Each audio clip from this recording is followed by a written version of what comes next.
Yamilet. Hoy iniciamos con Aprendo en Casa, una serie de programas con los que apoyaremos el proceso educativo de la comunidad estudiantil durante este periodo de emergencia. En momentos como este, es fundamental que nos apoyemos entre todos.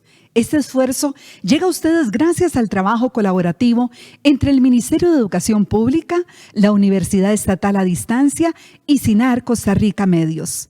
Estaremos llegando a sus casas cada día a las 3 de la tarde con contenido entretenido y de utilidad para toda la población estudiantil, sus familias y las personas docentes. Así que sin mayor introducción, iniciamos. ¿Qué importante ha sido la tecnología en estos días? Este video nos muestra la relevancia de hacer equitativo el acceso a la ciencia y la tecnología para los niños y las niñas.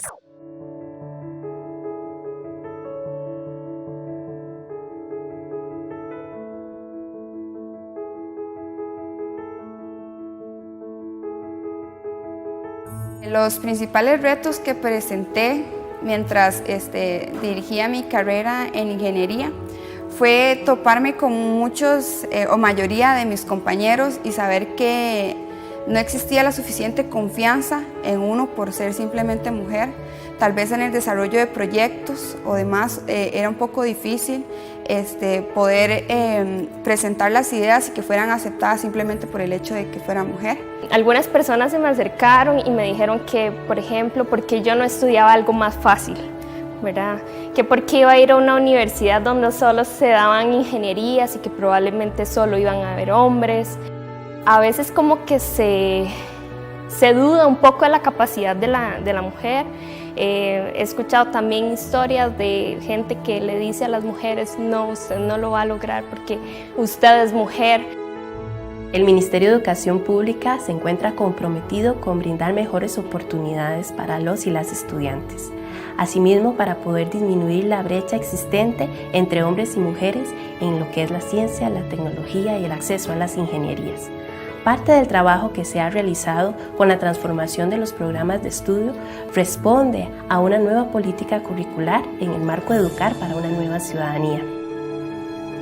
En esta línea, los encuentros de mujeres en ciencia y tecnología, realizados conjuntamente con el Colegio Federado de Ingenieros y Arquitectos, la Organización de Estados Iberoamericanos, el Instituto Nacional de las Mujeres, el Instituto Nacional de Aprendizaje, Intel y el MISIT, son parte de las acciones para disminuir las brechas existentes y mejorar condiciones para el acceso y permanencia de mujeres en la ingeniería, la ciencia y la tecnología bajo el principio de libertad de elección informada que tiene toda persona.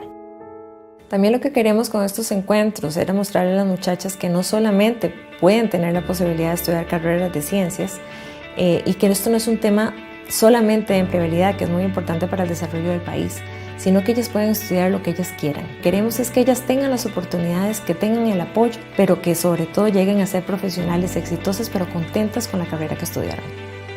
Para el Departamento de Orientación Educativa y Vocacional del Ministerio de Educación Pública, es un gusto poder unir esfuerzos en este trabajo colaborativo de los encuentros. Asimismo, los profesionales en orientación en los centros educativos, junto con las asesorías regionales del servicio, están anuentes para poder apoyarles en estos procesos de conocimiento de sí mismo, conocimiento del medio y toma de decisiones con compromiso social. Mi mensaje para las chicas sería siempre que sigan sus sueños. Sigan, no duden jamás de su capacidad, se les van a presentar muchos retos y nunca se rindan, nunca se den por menos, siempre demuestren de lo que están hechas. De verdad que demasiadas cosas bonitas pueden vivir gracias a esto.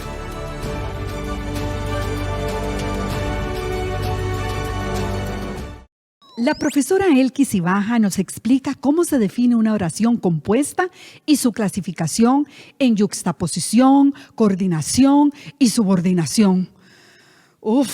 Pasé el reto del trabalenguas. Hola, soy Elki, soy su profesora de español. La materia que vamos a estudiar es de gran utilidad para comunicarnos de la mejor manera. El tema de hoy es las oraciones compuestas.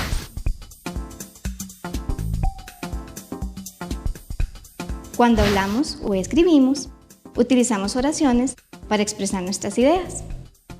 Estas oraciones pueden ser cortas como me gusta aprender. U oraciones largas como escribía en la computadora, pensó que terminaría pronto. En el segundo caso, notamos que está formada por dos oraciones que ayudan a describir diferentes acciones. Estas oraciones se llaman compuestas y se clasifican en tres tipos: yuxtapuestas, coordinadas y subordinadas. Esta última clasificación la estudiaremos en un segundo video. Por el momento, hablemos de las oraciones yuxtapuestas y coordinadas.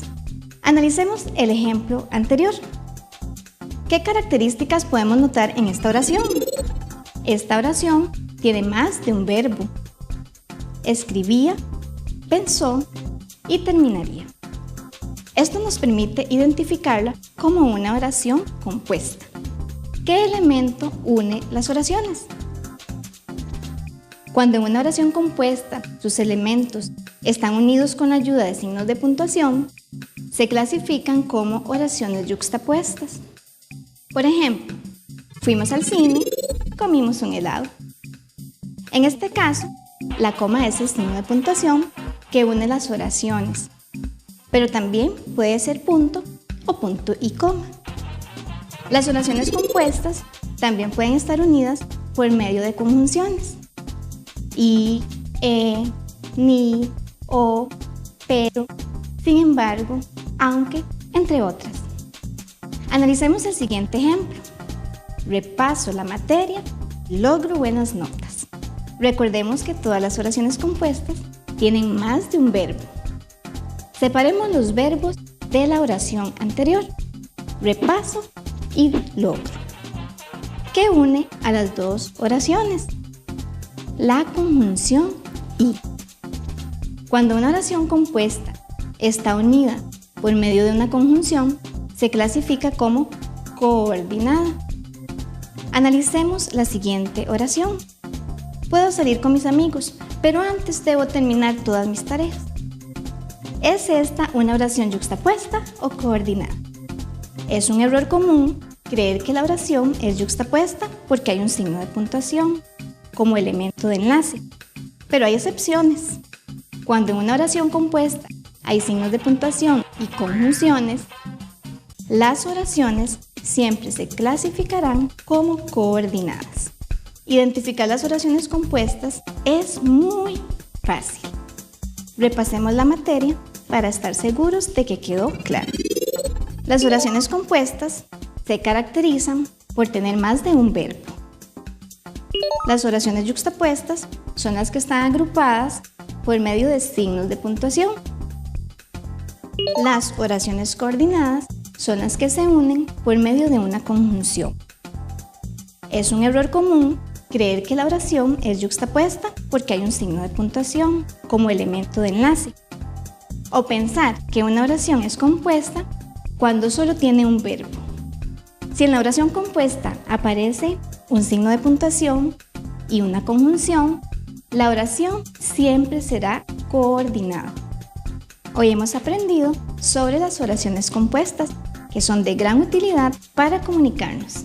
Visita el segundo video, donde estudiaremos las oraciones subordinadas. Espero que ponga en práctica lo aprendido. Le deseo muchos éxitos. Hola, soy Elki, su profe de español. En este video les voy a explicar las oraciones compuestas por subordinación o subordinadas. En otro video se abordó las oraciones yuxtapuestas y coordinadas, que también forman parte de las oraciones compuestas. ¿Qué es la subordinación? Esta palabra significa estar sujeto al dominio o la orden de alguien o algo, donde existe una relación jerárquica. En gramática, el concepto de subordinación se refiere a la relación de dependencia entre dos oraciones. Esto quiere decir que hay una oración principal y otra que depende de esta para completar su significado, la subordinada. Para identificar el tipo de oración subordinada, debemos preguntar: qué, quién, quiénes, cuándo, dónde, al verbo de la oración principal. Las oraciones subordinadas se clasifican en sustantivas, adjetivas y circunstanciales. Empecemos con las sustantivas. Veamos esta nota. Ya regresaron. Resulta incompleta porque no sabemos quiénes regresaron. Pero si la nota dice, ya regresaron los que andaban en recreo, la oración cobra un sentido más completo. Podemos notar que cada oración tiene un verbo. ¿Cuál es la oración principal? ¿Y cuál es la oración subordinada? Ya regresaron es la oración principal. Los que andaban en recreo es la subordinada. Cuando las dos se unen, se completa su sentido. Este es un ejemplo de una oración subordinada sustantiva en función de sujeto. La oración subordinada es el sujeto de la oración completa y generalmente está introducida por las partículas los que, las que, el que, la que, quién, quiénes y qué. Analicemos otro ejemplo. El que olvidó la cámara se quedó sin fotos de la graduación. Se quedó sin fotos de la graduación es la oración principal, pero no tenemos un sujeto todavía. ¿Quién se quedó sin fotos de graduación? El que olvidó la cámara. Cada oración tiene su propio verbo y la oración subordinada sustantiva está introducida por la partícula el que nos permite identificarla como sujeto de la oración completa. Las oraciones subordinadas sustantivas se pueden clasificar no solo por su función como sujeto, sino también por su función de complemento directo en la oración. Analicemos la siguiente oración.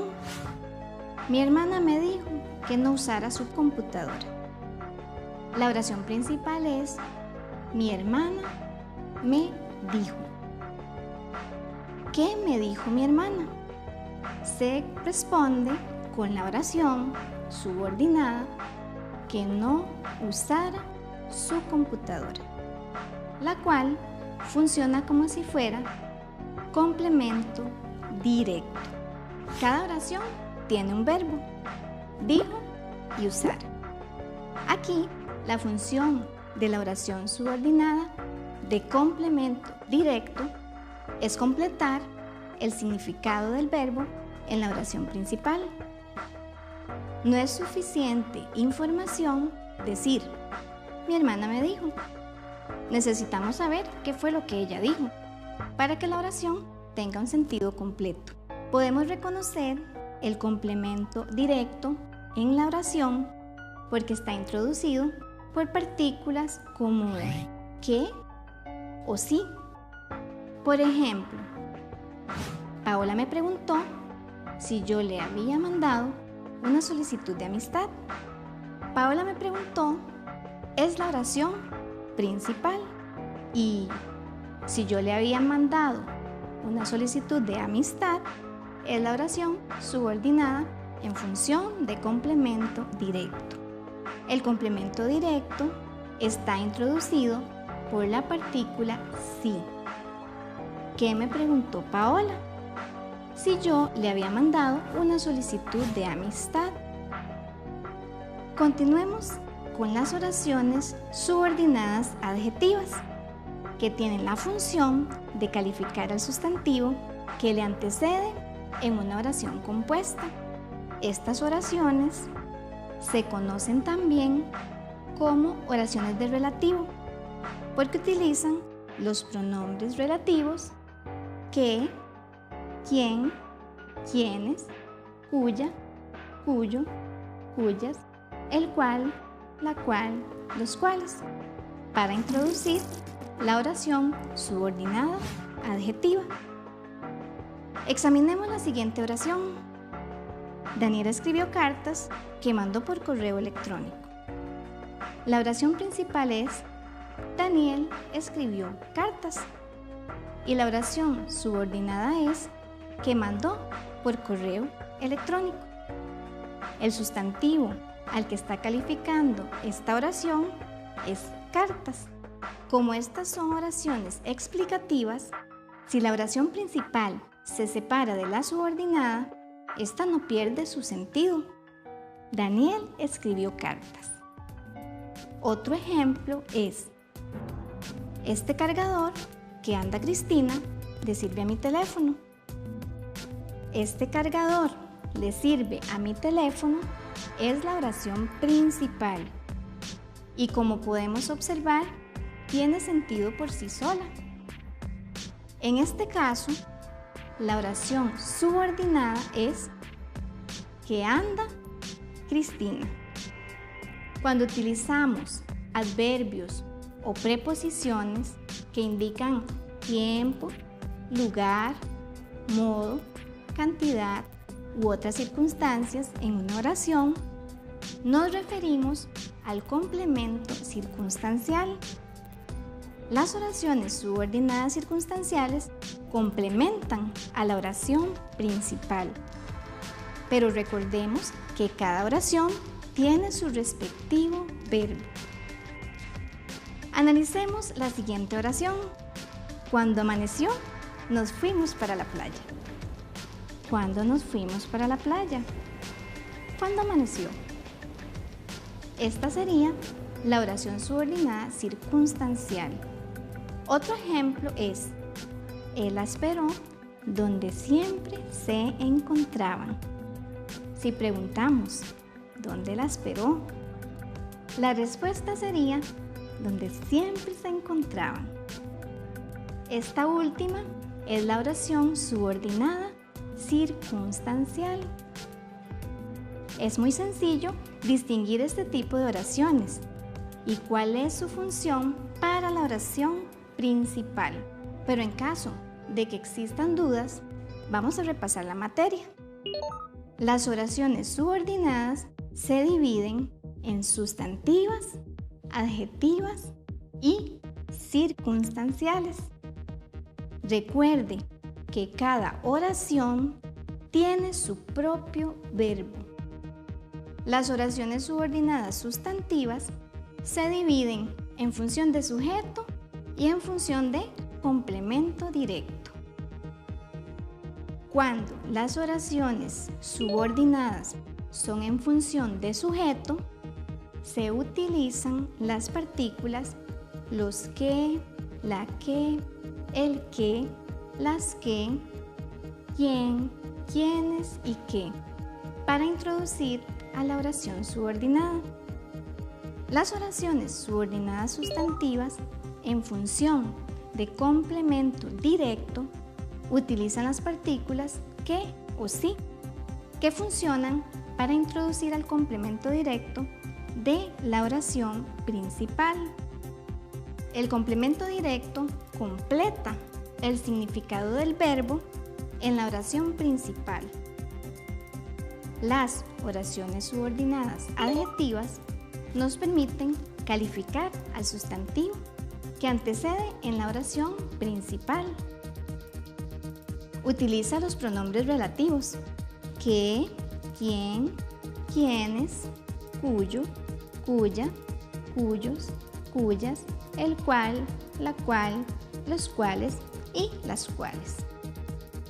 Las oraciones subordinadas circunstanciales le indican el modo, tiempo, lugar, cantidad y otros a la oración principal.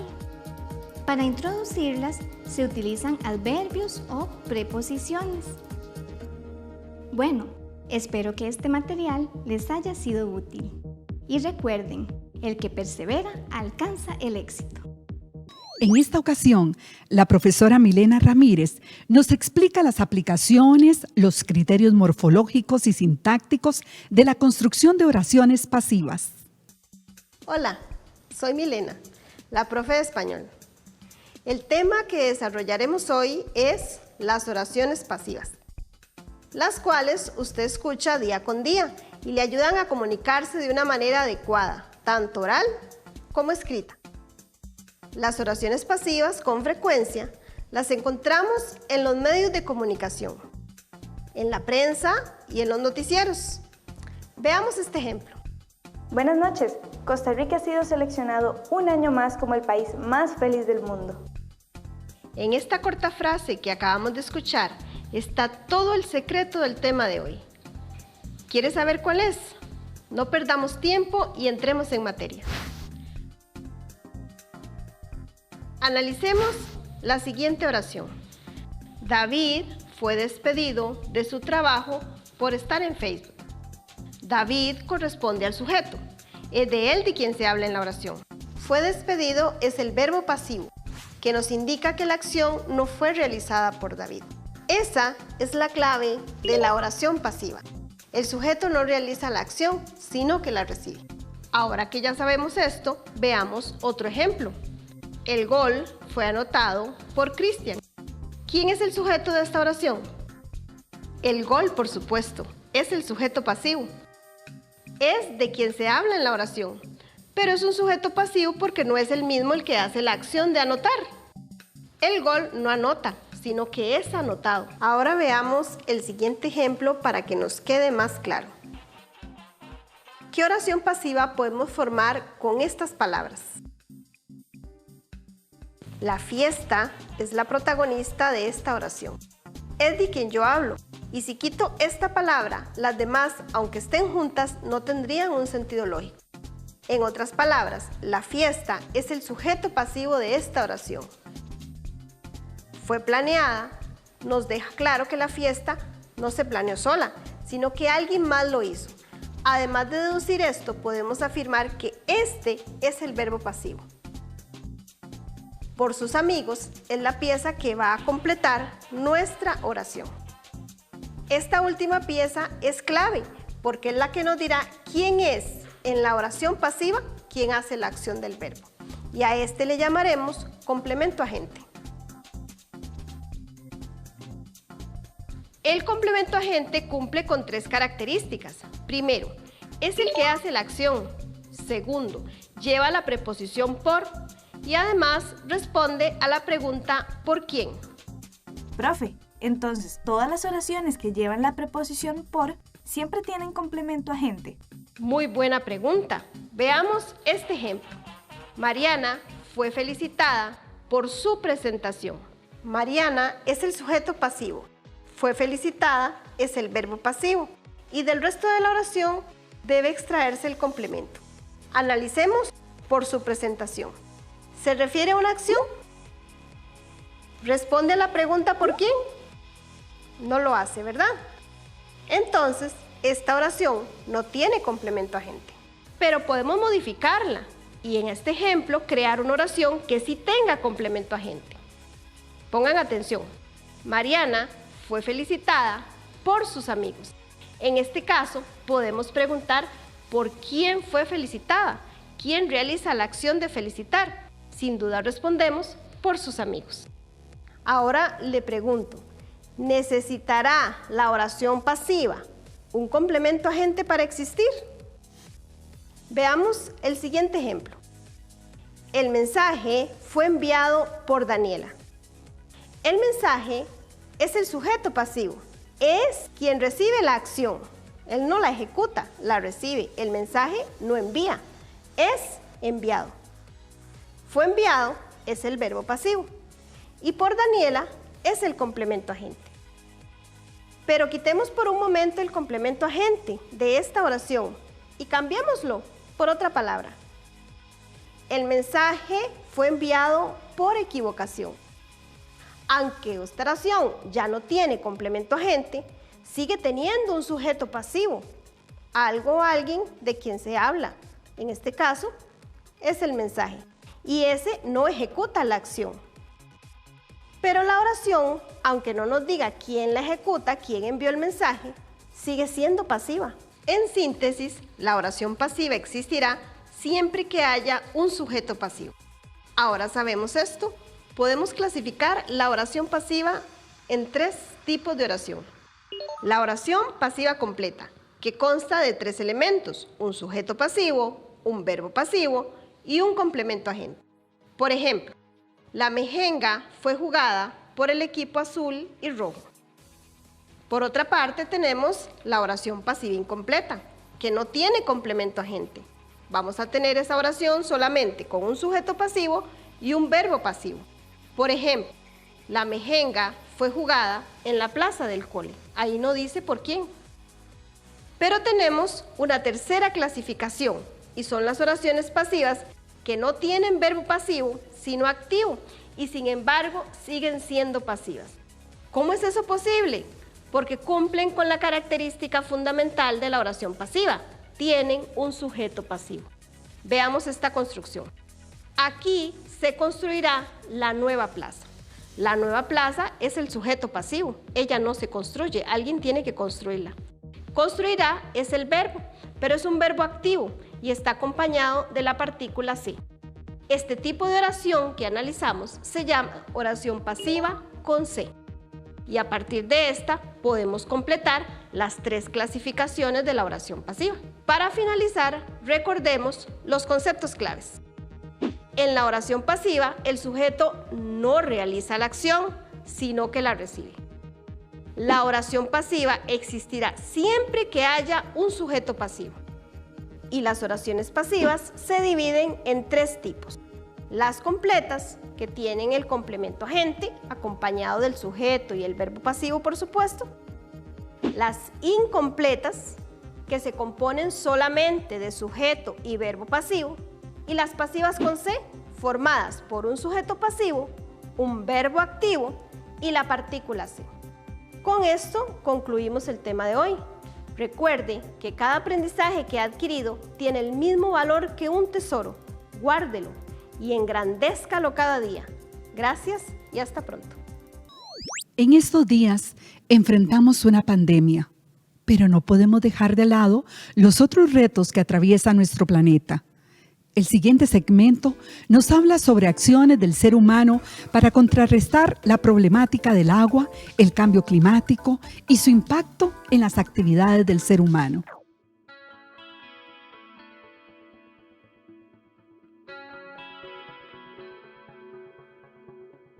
El recurso hídrico, nosotros en el planeta Tierra, la mayor cantidad de agua que poseemos es agua que proviene de las masas oceánicas. Hace muchos años nos decían que el agua era un recurso inagotable. Realmente ahora sabemos que cada vez más el agua se está convirtiendo en un producto que está escaseando. El cambio climático, bueno, obviamente los niveles de temperatura en lo que es la superficie, en lo que es el planeta ha aumentado. Entonces esto lo que nos está provocando es el deshielo de los glaciares. Esto está haciendo de que, bueno, si fuera agua que sirve para consumo, pero es agua que va a dar al océano, entonces aumentan los niveles, la probabilidad de inundaciones aumenta también.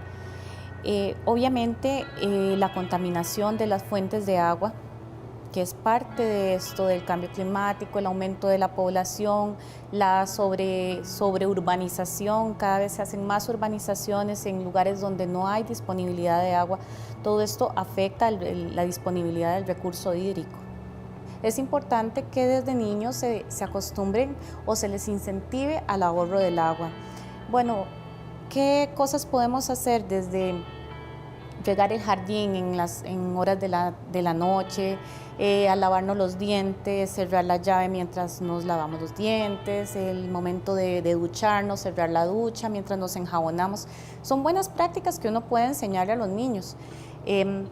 Nosotros somos un país que somos bendecidos con mucha agua, pero hay sectores inclusive de nuestro país, como Guanacaste, por ejemplo, que no tiene agua.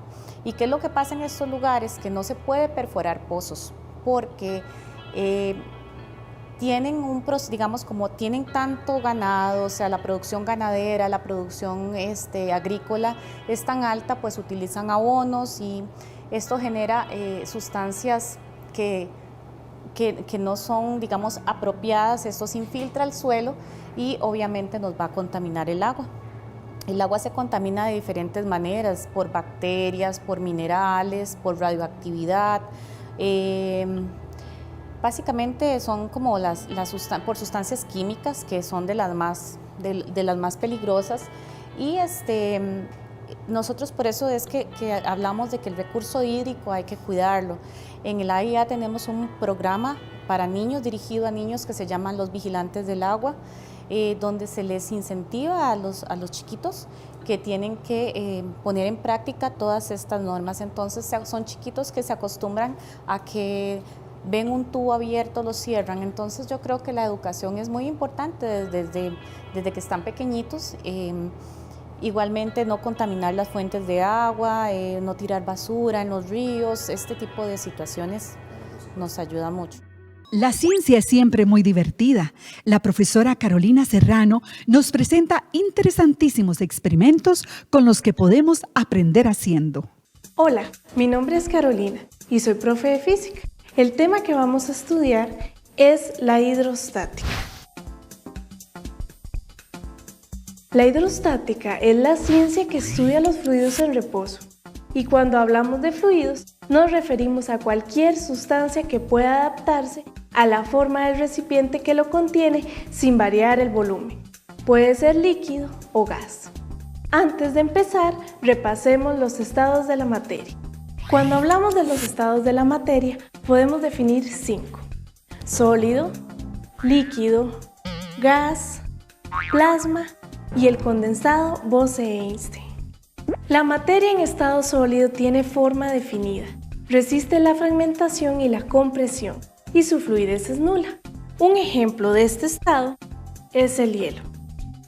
Los líquidos tienen menor cohesión entre sus moléculas y fluidez a través de pequeños orificios.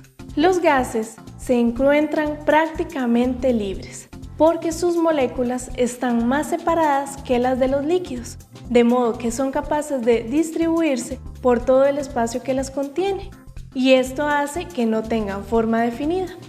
A pesar de esto, son fáciles de comprimir. El plasma es un estado parecido al gas, pero sus moléculas están a muy altas temperaturas.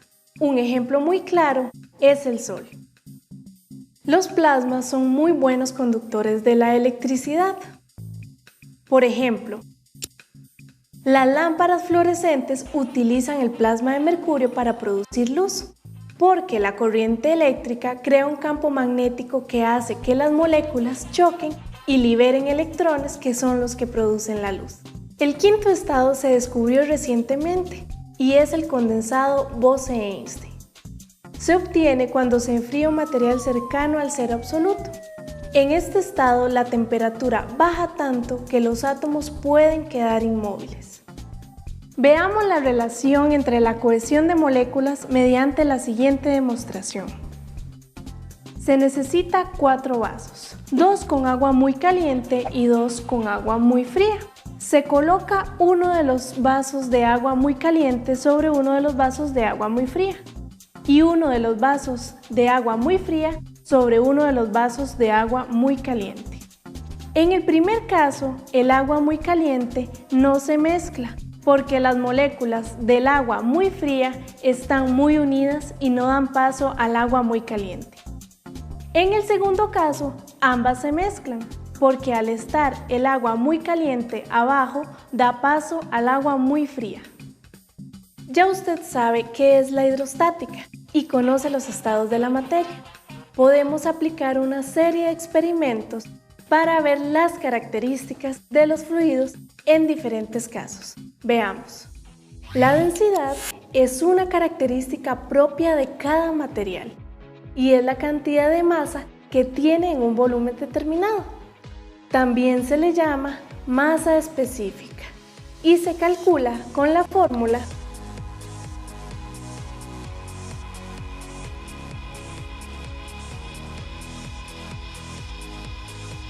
Veamos el concepto de densidad aplicado a un experimento. Se necesita 2 vasos de agua, sal y 2 huevos. En uno de los vasos se disuelve sal. De esta forma el agua será más densa.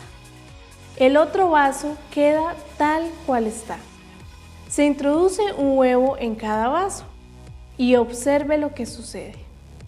En el vaso con sal el huevo flota, debido a que el agua está más densa. En el otro vaso, el huevo se hunde porque el agua tiene la misma densidad del inicio. El peso específico es la relación entre el peso de una sustancia y su volumen. Se calcula con la ecuación peso entre volumen. Recuerde que el peso es la masa multiplicada por la gravedad y dividido entre el volumen. Podemos escribir la fórmula como densidad multiplicada por la gravedad. La siguiente característica es la presión, que es la cantidad de fuerza que se aplica sobre un área. Su fórmula es: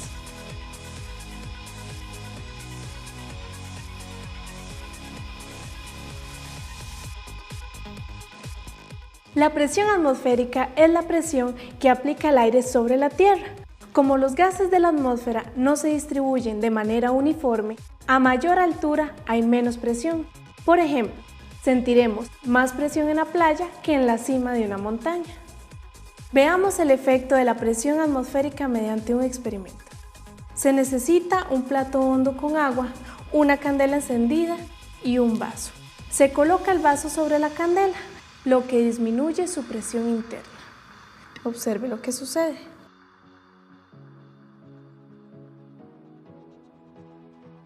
De este modo, al ser mayor la presión atmosférica, provoca el empuje del líquido hacia el interior del vaso. Continuamos con el principio de Pascal. Este principio nos dice que si tenemos un líquido dentro de un recipiente y lo presionamos, la presión será uniforme en todas las paredes del recipiente y en el líquido. Con este principio se construyen las prensas hidráulicas, las grúas y otras máquinas. Veamos la siguiente demostración sobre el principio de Pascal. Observe que al ejercer presión introduciendo gas en el inflable, sin importar el peso sobre él, la presión se distribuye de manera uniforme. Seguimos con el principio de Arquímedes. Este principio dice que si un cuerpo es sumergido en un fluido, el fluido lo empuja hacia arriba, con una fuerza igual al peso del fluido desplazado. La fórmula es: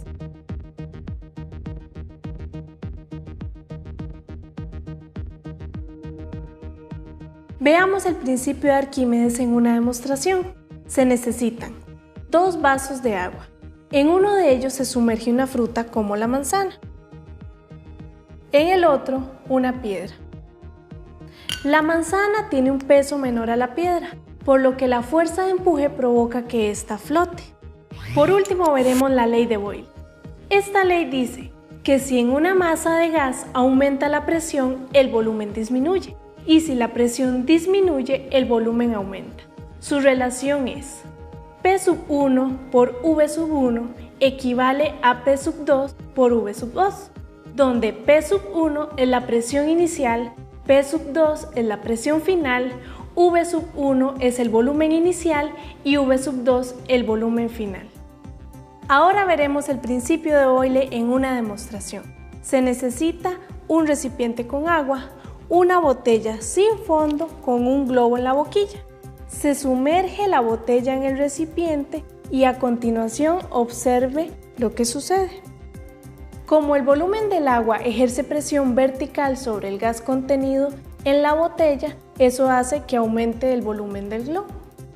Bueno, esto es todo por hoy. Me despido, pero antes quiero recordar, con esfuerzo y dedicación, ninguna meta es imposible. Hasta la próxima. Qué interesante ser científico. El profesor Eliezer Quesada nos explica el concepto de dinámica por medio del estudio de las leyes de Newton y el repaso de los conceptos de fuerza, fuerza de contacto, fuerza de acción a distancia, ferromagnético, fuerza neta, masa y peso. ¿Suena difícil? Pues ya van a ver que no. Hola, ¿qué tal? Soy Eliezer, su profesor de física. Gracias por enriquecer sus conocimientos de dinámica con Profe en Casa. Hoy hablaremos sobre las leyes de Newton.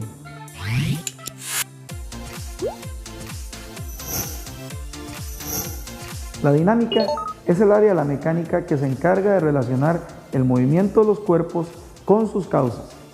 En 1687, Sir Isaac Newton publicó las leyes del movimiento. Hoy estas leyes nos permiten conocer con más detalle los diferentes factores que permiten el movimiento de los cuerpos.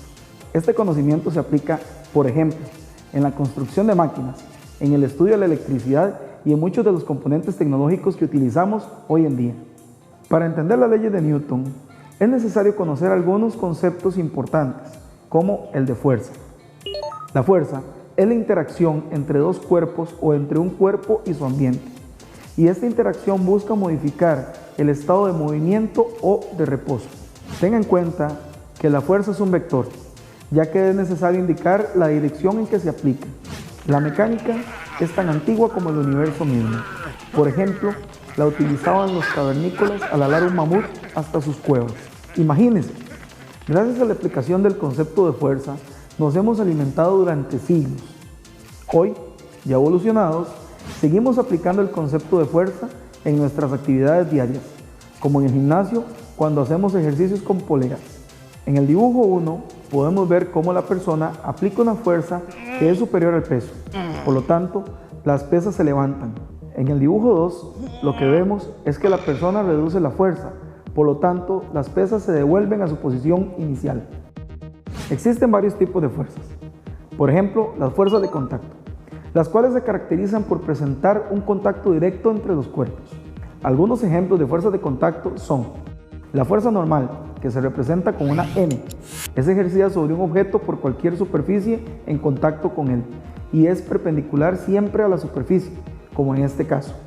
Como vemos en el gráfico, en el primer cuadro se puede observar un vehículo en un plano inclinado. El peso de este vehículo siempre es vertical y hacia abajo. Por consiguiente, se forman dos componentes como parte del peso y la normal se opone a una de estas componentes.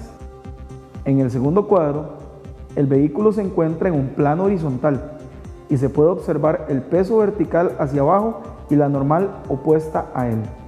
En el tercer caso, no observamos ninguna superficie, razón por la cual solo se aprecia el peso, porque está en caída libre. El segundo tipo de fuerza de contacto es la fuerza de fricción, la cual simbolizaremos con F, que es ejercida sobre un objeto por la superficie que tiene contacto con él. La fuerza de fricción es paralela a la superficie y siempre se opone al deslizamiento del cuerpo. Como vemos en la gráfica, cada vez que caminamos, nuestros pies ejercen una fuerza sobre el piso hacia atrás y la fricción hace que nos movamos hacia adelante. El tercer tipo de fuerza de contacto es la fuerza de tensión, la cual representaremos con T, y es la fuerza que ejerce un cordón o mecate sobre cualquier cuerpo atado a él. Cuando se libera el yoyo de la mano, cae por la acción de su peso, hasta que se desarrolla por completo, y entonces la tensión de la cuerda ejerce una fuerza hacia arriba que produce que se arrolle de nuevo. Otro tipo de fuerza es el de acción a distancia. A diferencia de las anteriores, estas son fuerzas que actúan sobre los cuerpos aunque estos estén separados. Por ejemplo, la fuerza magnética, la fuerza gravitacional y la fuerza eléctrica. En este caso, basta con acercar un imán a otro o a cualquier cuerpo ferromagnético. Recuerde que ferromagnético es todo cuerpo metálico que experimenta fuerzas magnéticas. Ahora veamos la superposición de fuerzas o fuerza neta. Este principio nos dice que el efecto de cualquier cantidad de fuerzas aplicadas a un objeto es el mismo que la suma vectorial de las fuerzas que actúan sobre él. En este caso tenemos una fuerza hacia la derecha y otra hacia la izquierda. El resultado de sumar ambas será la fuerza neta. Luego de haber estudiado los diferentes tipos de fuerzas, llega el momento de hablar de las leyes de Newton. Empecemos con la primera ley o ley de la inercia. Esta ley nos dice que todo cuerpo permanece en estado de reposo o de movimiento rectilíneo uniforme de no existir una fuerza neta diferente de cero que actúe sobre él. Veamos un ejemplo.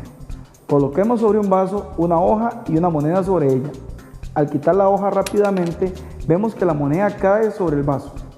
Esto debido a que la fuerza solo se aplicó sobre la hoja y no sobre la moneda, que permaneció en estado de inercia. Ahora veamos lo que nos plantea la segunda ley de Newton. Si una fuerza neta diferente de cero actúa sobre un cuerpo, este se acelera y su dirección es la misma que la dirección de la fuerza neta. Además, el vector resultante es igual a la masa del cuerpo multiplicada por la aceleración que experimenta. La fórmula para esta ley sería sumatoria de fuerzas igual a masa por aceleración. Veamos una aplicación práctica de esta ley. Tomemos un carrito de fricción e impulsémoslo hacia atrás y luego lo soltamos. Aquí podemos ver cómo al soltarlo el carrito empieza a moverse en forma acelerada. Ahora repitamos el mismo ejercicio pero con un peso colocado sobre el carrito. Podemos ver que este igualmente se mueve, pero más lentamente, lo que evidencia que al aumentar la masa, manteniendo constante la fuerza, la aceleración se reduce. Como se observa en la ecuación, la sumatoria de fuerzas es igual al producto de la masa por la aceleración. Por lo tanto, la aceleración es igual a la sumatoria de fuerzas entre la masa. Con la segunda ley de Newton es importante también introducir los conceptos de masa y peso, ya que estos tienden a confundirse. Definamos primero el concepto de masa. Es la cantidad de materia que posee un cuerpo. Se mide en kilogramos y se encuentra estrechamente relacionada con el concepto de inercia, ya que a mayor masa, mayor es la fuerza neta que debe actuar para lograr el movimiento. Por ejemplo, una forma de medir la masa de esta manzana es colocándola en una balanza. Una vez que esté equilibrada, podemos determinar que la masa de la manzana es de 150 gramos. Tengamos claro que sería erróneo responder que el peso de la manzana es de 150 gramos, ya que la balanza mide la masa de los cuerpos, no su peso. Ahora definamos el concepto de peso. Es la fuerza con la cual la Tierra o cualquier otro planeta atrae a todo cuerpo que se encuentre en su superficie. Tengamos en cuenta que el peso se debe calcular como el producto de la masa y la gravedad del planeta. Para entender mejor el concepto de peso, veamos este ejemplo. En el vacío, una pluma y una moneda caen igual. ¿Qué sucede en el aire? Para responder a esta pregunta, debemos tomar en cuenta la resistencia que el aire ejerce sobre los cuerpos, porque su peso no es lo único que importa. De esta manera, como la pluma tiene una mayor superficie de contacto, aumenta su resistencia y puede llegar a tener una aceleración cero, a lo que se conoce como velocidad terminal, y cae más lento que la moneda. Y finalmente, hablemos sobre la tercera ley de Newton, o ley de acción-reacción. Esta ley nos dice que si un cuerpo A ejerce una fuerza sobre un cuerpo B, entonces de igual manera el cuerpo B ejerce una fuerza sobre el cuerpo A. Tengamos en cuenta que estas dos fuerzas son simultáneas, de igual magnitud, de dirección contraria y actúan sobre cuerpos diferentes. Un ejemplo de la ley de acción-reacción es el siguiente. Acción: el neumático de un carro empuja el pavimento. Reacción: el pavimento empuja el neumático. Una vez repasados todos los conceptos básicos de mecánica, estamos listos para resolver estos interesantes ejercicios. Una caja de 5 kilogramos de masa es alada por una fuerza de 10 newton, aplicada con un ángulo de 30 grados con la horizontal. Mientras la caja se desplaza horizontalmente, experimenta una fuerza de fricción de 2,5 newton. ¿Cuál es la aceleración de la caja en el eje X positivo? De acuerdo con la segunda ley de Newton, la sumatoria de fuerzas es igual al producto de la masa por la aceleración. Por lo tanto, la aceleración es igual a la suma de fuerzas dividido entre la masa. En magnitudes, la sumatoria de fuerzas sería igual a 10 newton por el coseno de 30 más menos 2,5 newton, lo que equivale a 6,2 newton. Entonces, la aceleración sería 6,2 newton dividido entre 5 kilogramos, que da como respuesta 1,2 metros sobre segundo al cuadrado. El segundo ejercicio nos plantea la siguiente situación. Un cuerpo de 30 kilogramos de masa se encuentra en reposo sobre un plano inclinado que tiene un ángulo de 15 grados con respecto al horizontal y es sometido a la acción de una fuerza de 500 newton que tira de él hacia arriba en la dirección del plano. Intervienen además dos fuerzas, una de fricción de 25 newton y la componente del peso paralela al plano, ambos hacia abajo del plano. ¿Cuál es la magnitud de la aceleración del cuerpo? Para poder encontrar la respuesta a este ejercicio, debemos tomar en cuenta que el ángulo de elevación del plano inclinado es de 15 grados. Por lo tanto, el ángulo de depresión de la caja es también de 15 grados. Entonces, lo primero que vamos a hacer es calcular el peso de la caja. El peso es el producto de la masa por la gravedad. De tal forma, 30 kilogramos multiplicado por 9,8 metros sobre segundo al cuadrado nos da como resultado 294 newton. La componente del peso paralela al plano inclinado se obtiene al multiplicar el peso por el seno de 15 grados, lo cual da como resultado 76 newton. Al calcular la aceleración, se debe utilizar que fuerza es igual a masa por aceleración, o sea, la aceleración es el cociente de la fuerza entre la masa. Sumando las fuerzas que participan, tenemos 500 newton más menos 25 newton más menos 76 newton, o sea, 399 newton. Entonces, la aceleración en X sería 399 newton dividido entre 30 kilogramos. El resultado entonces, 13,3 metros sobre segundo al cuadrado. Por último, la magnitud de la fuerza resultante que actúa sobre un cuerpo es de 80 newton. Si la aceleración que experimenta dicho cuerpo tiene un valor de 20 metros sobre segundo al cuadrado, ¿cuál es el valor de la masa de dicho cuerpo? Entonces, como fuerza es igual al producto de masa por aceleración, la masa sería el cociente de la fuerza entre la aceleración. Por lo tanto, 80 newton dividido entre 20 metros sobre segundo al cuadrado da como resultado 4 kilogramos. ¿Disfrutó esta aventura por el fascinante mundo de la mecánica? Isaac Newton nos ayuda a comprender las leyes de la física que gobiernan el mundo en que vivimos. Por eso, siga con más de Profe en Casa. Hasta pronto. Gracias por acompañarnos en este programa. Nos vemos de lunes a viernes en este mismo horario para seguir aprendiendo en casa.